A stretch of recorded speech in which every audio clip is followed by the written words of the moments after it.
Welcome to another presentation in the series dealing with the history of the Seventh-day Adventist Church. One of the aspects that cannot escape being included in the history of the Seventh-day Adventist Church is the education system. And so our presentation is entitled Starting an Education System. The Seventh-day Adventist Church, like many other denominations or faith-based organizations, have embraced education.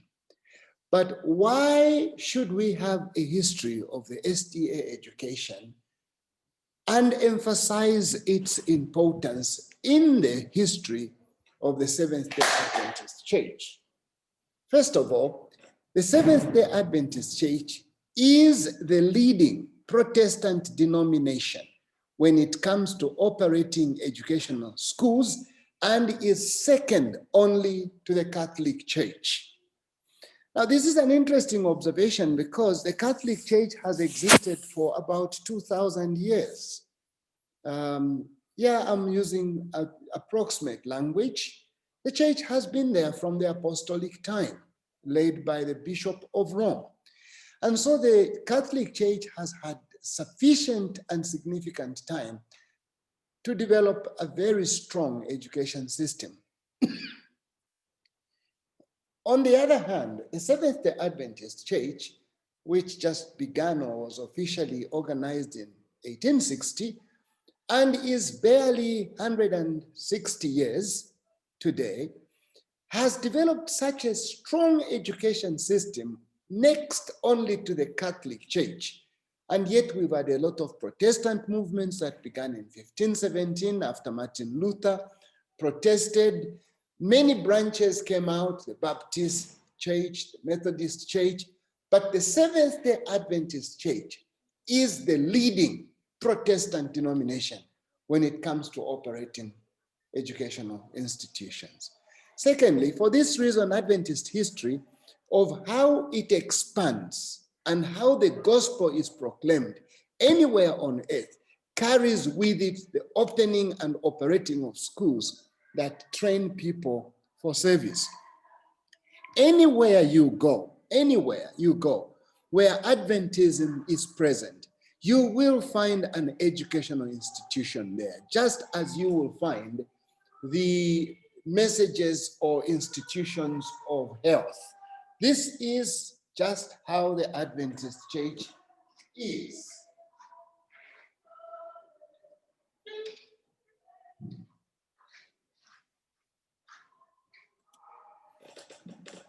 Before we go further, I would like to discuss the context of the growth of education in the Seventh-day Adventist Church. Obviously, when we keep in mind that the Adventist Church, which began in North America, is composed of people who had a European background. That's where they came from when they came to occupy the unoccupied land, in quotation marks, of the United States. Back in Europe, the thinkers were drawing, or rather, the educators were drawing from great thinkers such as John Locke of the Enlightenment, Jean-Jacques Rousseau in 1762, Johann Pestalozzi, and Philip von Fellenberg.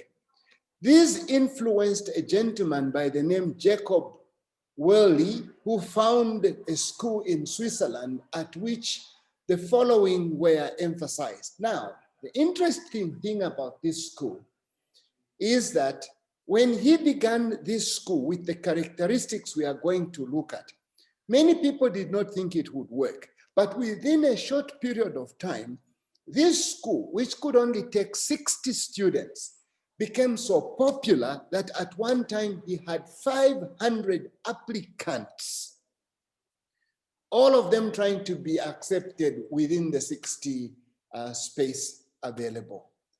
The importance of family circle and instruction within it was one of the things or the principles that Jacob embedded in this school.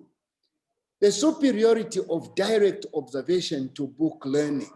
This is where he actually taught the fact that it is good to throw students into actual observations, and then you go back to books to explain it, rather than just teaching students theory without them understanding the practical side of what exactly you are trying to teach them. And he advocated for a rural location for schools. Lastly, he made agriculture compulsory for boys regardless of their social status.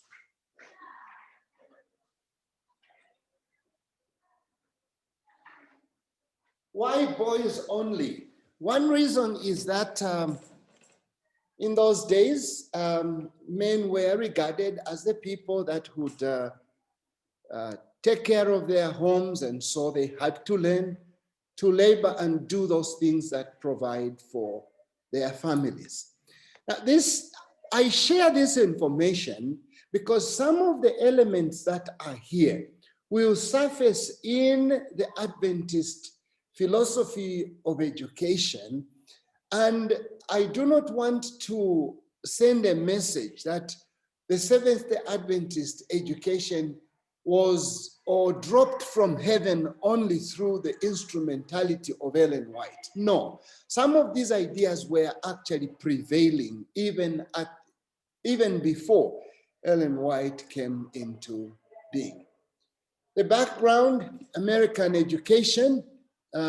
Within America, manual labor was strongly emphasized in American schools, and it was definitely not an uncommon feature.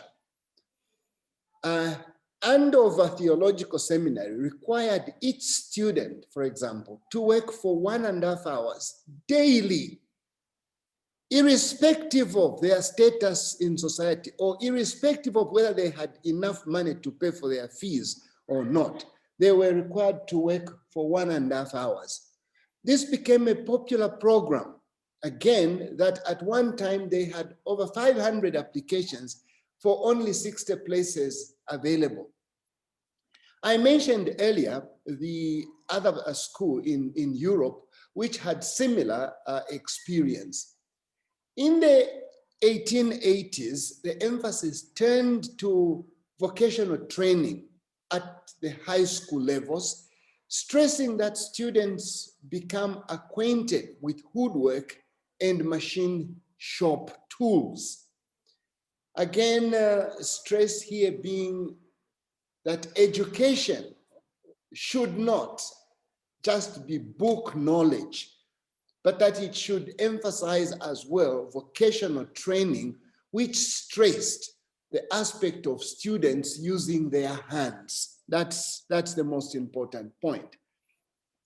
I need to mention that the comment of 500 applicants versus 600 spaces is applicable to this school Andover Theological Seminary that I have cited here.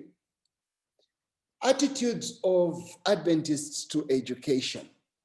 Now, I guess we come to, with that background that I have given, with education in Europe to particularly faith-based institutions and education background in America. Now, come and see the Adventists. That's a group of people who are waiting for the soon return of Christ.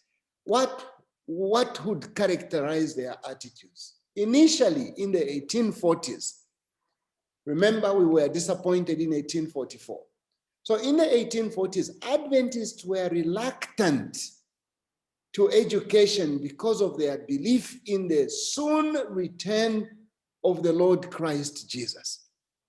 They kind of said, if Jesus Christ is coming, why go for education? Why waste so many years if actually there's nothing that you will do with that education since Christ Jesus will be here. That attitude was pretty much carried through. I remember in 1988, when I mentioned to one of the old missionaries from the United States who had come to Zambia and was actually our education director in Zambia. When I mentioned to this missionary that I wanted to go and do a PhD, this missionary told me that I will be wasting my time because by the time I will come back from finishing the PhD, Jesus will have come. Now I finished that PhD, and this is about almost 30 years since I finished, and Jesus has not yet come. So this concept prevailed among Adventists very strongly. So it deterred them from sending children to school. However, by 1850s, the attitude began to change when Ellen White herself indicated that they could not look with certainty to any specific date of the return of Christ. Obviously, if there is no specific date and therefore it was open and nobody knew when Jesus would return, then the attitudes began changing that they could go to school. But what do? Remember, these are people who were disappointed, and their children, if they go to public schools, would be mocked by their friends. And so they started what? Homeschools. Homeschools which were taught by any of the Adventist members who had some education and could teach. There was a general understanding, and this was one reason why they actually avoided sending children to public schools. There was a general understanding that exposure to vulgar language, quarrels, and bickering in public schools was not good for the children. And so they found Goodloe Harper. That is the man who is regarded as the father of Adventist education and is the one who organized the first officially sponsored Seventh-day Adventist school in Battle Creek, Michigan, supported by leadership of the General Conference. He was born in 1832, died in 1899. In 1872, Ellen White had a vision on education. It was a major vision with quite a lot of details. Some of those details included the right kind of education should pay attention to the physical, mental, moral, and religious life of a student. Now, you will notice that this is a unique emphasis because education in most instances is just taken as the mental development, the academic side. But Ellen White in this vision was shown that attention needed to be given to physical education, mental education, moral and religious life of a student. It was a holistic kind of education. Students must be instructed in spacious and well-ventilated classrooms. Again, this is in harmony with the health messages that she had actually received in vision from God. That the ideal education should combine study and physical labor. Therefore, each school should have an industrial department. This was significant.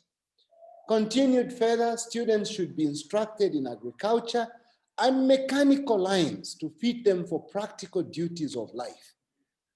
In the vision, 1872 vision by Ellen White on education, the emphasis was on what kind of education should we give? What should be the scope of education? And then how practical should education be? This is derived from some of the critical biblical points that we see even in the Old Testament. Obviously, young women were to be schooled in domestic arts. She wrote, schools should be located where there is enough land for students to do agriculture and manual labor. This was important, and this is what embraced Seventh-day Adventist institutions of higher learning. I used to wonder why Adventists put their schools way, way out of the city. Take an example of Solusi University. Take an example of Rusangu University in Zambia, Solusi University in Zimbabwe, Avondale in Australia.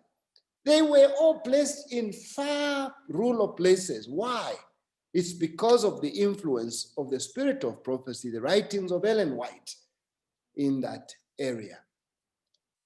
So Battle Creek was one of the first institutions of higher learning established for the training of ministers or men and women for service.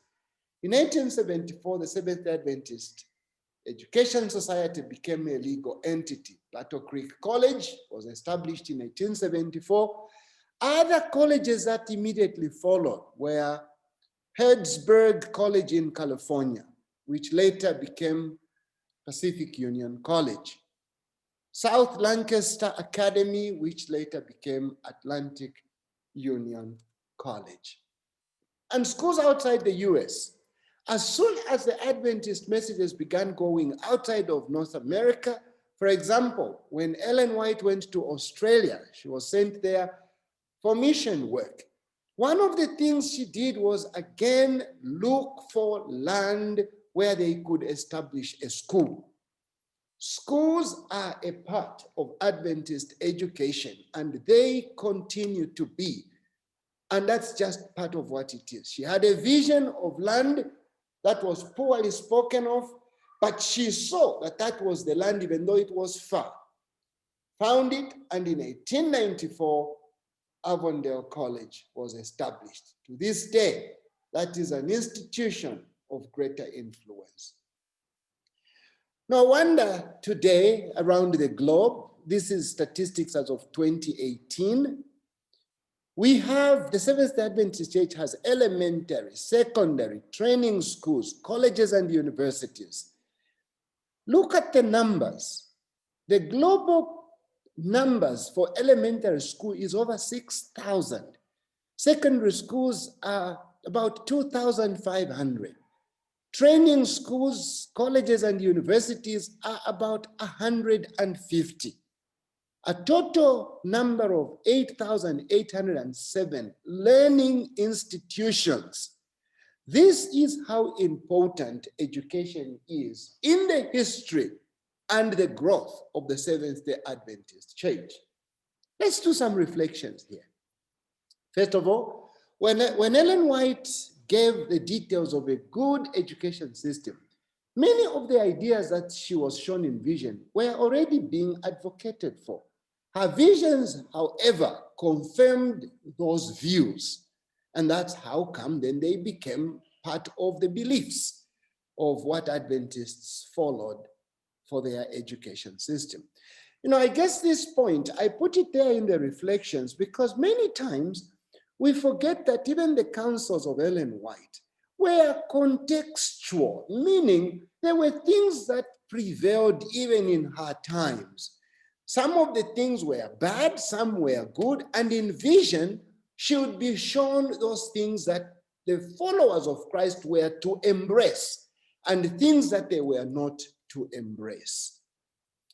Practical observation shows that much of what Ellen White advocated for in education, such as having schools that have an agricultural program, etc., seems not to exist in most Seventh-day Adventist schools today.